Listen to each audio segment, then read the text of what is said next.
Salam hər vaxtınız xeyir bir daha. Bugün 21 may. Tofiq Bey artıq gəlib çatıb.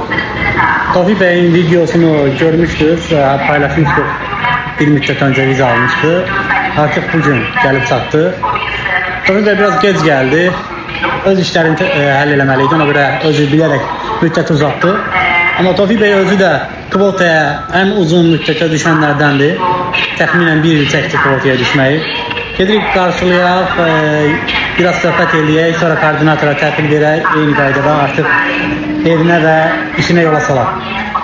Bura hər kəs 2 illik kart üçün gəlir, gəlmə müddəti, çatma müddəti ancaq konsulluqdakı növbəyə bağlıdır. Növbə tez olarsa tez gəlirsiniz, gec olarsa gec gəlirsiniz.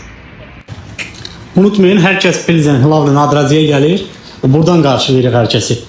Çünkü Praga'ya gelmek getmək hər dəqiqə olmur. Onsuz zaten oradan buraya biz gedib oradan dala qaydana qədər ki, artıq vaxt çıxır. Sizin oradan buraya gəlməyiniz daha sürətli olur. Bütün gəlmə yolunu başa salırıq. Demək olar ki, bugünə qədər 300-400 Azərbaycanlı eyni yolla gəlir. Yəni maratonlu. Burada da özümüzü qarşılayıb artıq təhvil veririk. Tofiq Bey çatıb. Gözləyirzik, qarşılayaq, salamlayaq. Hoş geldin, ne var ne yok vəziyyət, keyfine qalın. Neyse, lütfen. Tofiq geldi çattık. Uje Pilsen'dəyik. Axır.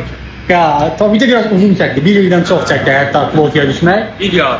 Hətta dostu hələ də gözləyir. Elə adamlar var ki, birinci kvotaya gəlib 4 ayın içində, 3 ayın içində buradadır. Yəni buradakı məsələ ancaq və ancaq kvotadan asılıdır. Pilsen Hlavlı Nadraziyə koordinatoru gözləyirik. Koordinator gəlsin, təhvil verək, Tofiq Bey geçsin qalacağı yerə. Polisdən randevura görüş götürüləcək. Polisdə 1 həftə içində polisə gediləcək, onun sonra artıq işə başlayacaq.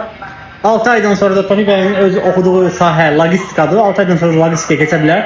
Buradakı əsas nüans 6 ay içində ən az A1 ay səviyyəsində Çex dili öyrənsə. Demək olar ki, Çexiyadakı bütün qapıların açılma səbəbi Çex dilidir. İnşallah yenə də məlumat verəcəyik. İzləmədə qalın, hələlik.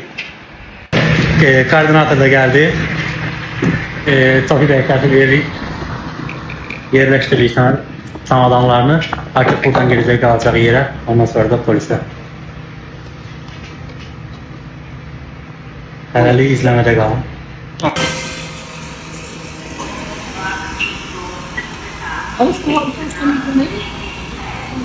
Tofiq Bey də belə yola saldı. Uğurlar olsun.